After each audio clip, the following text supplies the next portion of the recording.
Hey everyone, welcome back to Genai Sports News.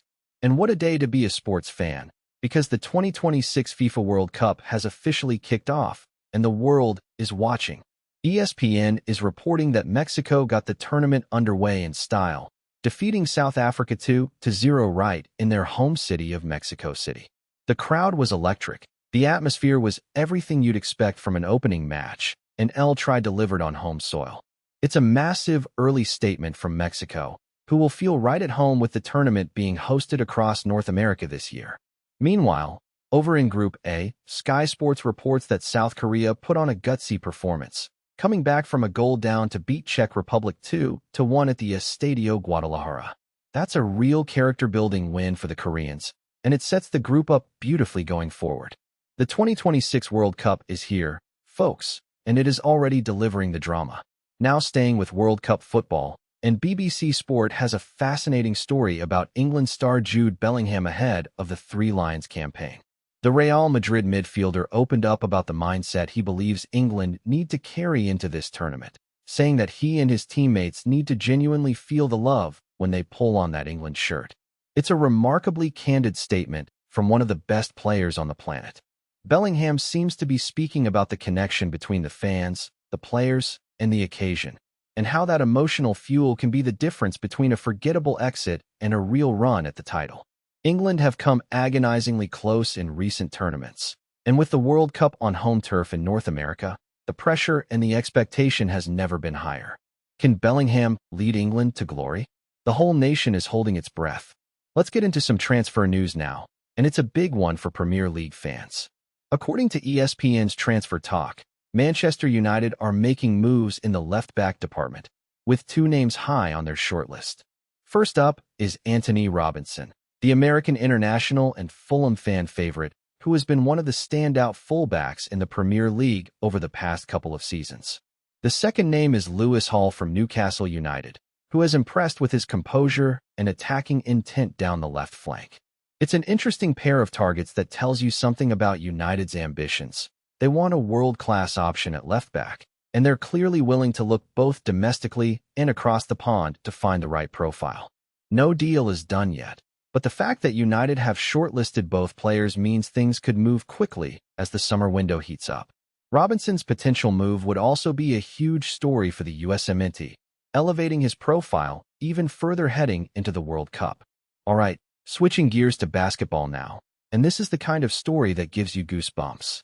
ESPN is reporting that the New York Knicks are now just one win away from their first NBA championship in more than half a century, and the way they got here is absolutely unbelievable. In Game 4 of the NBA Finals against the San Antonio Spurs, the Knicks engineered a stunning comeback win, capped off by an incredible tip-in from OG Anunoby that will be replayed on highlight reels for decades. The Madison Square Garden faithful have been waiting over 50 years for this moment, and now they can taste it. ESPN's betting coverage also notes that the Knicks and Jalen Brunson remain the heavy favorites to close things out. Brunson has been an absolute force throughout these playoffs, and if New York can lock it down in Game 5, the streets of Manhattan are going to erupt like nothing we've seen in a very long time. Don't sleep on the Spurs fighting back, but right now, this is the Knicks' moment to seize. Now to some concerning news out of baseball. ESPN is reporting that Los Angeles Dodgers superstar Shohei Ohtani had to leave Thursday's game against the Pittsburgh Pirates in the 7th inning due to left knee inflammation. Anytime you hear the words Ohtani and injury in the same sentence, the baseball world holds its breath. This is the most valuable player in the sport, after all. The good news? Dodgers manager Dave Roberts was quick to reassure fans, stating that the decision to pull Ohtani was strictly precautionary. The team isn't panicking, and there's no indication at this stage that it's a serious long-term concern. Still, with the World Cup pulling some eyeballs away from MLB right now, the Dodgers will be hoping this is a minor blip rather than anything that could derail their season. We'll be keeping a close eye on Ohtani's status in the coming days. Now to a truly historic moment in women's basketball. ESPN is reporting that Indiana Fever stars Caitlin Clark and Aaliyah Boston have done something that has never been done before in WNBA history. In the same game, both players recorded 30-point double-doubles, a first for any pair of teammates in the league's history. Boston was unstoppable, finishing with 34 points and 12 rebounds, while Clark added 32 points and 10 assists. That is an absolutely absurd stat line from both players. The level of basketball these two are bringing to the WNBA right now is genuinely breathtaking, and it's exactly the kind of performance that grows the sport. Clark, who has been the face of a WNBA boom since entering the league, continues to redefine what's possible on the court. When two teammates are both going for 30-plus in the same game, and both getting double-doubles, that's the kind of night people remember forever. The Indiana Fever are must-watch TV right now. And finally, let's wrap up with some Stanley Cup drama. ESPN reports that the Carolina Hurricanes have pushed the Vegas Golden Knights to the absolute brink, with Vegas now facing elimination. After Game 5, the Hurricanes are one win away from lifting the cup. But if you think Vegas is rolling over, think again.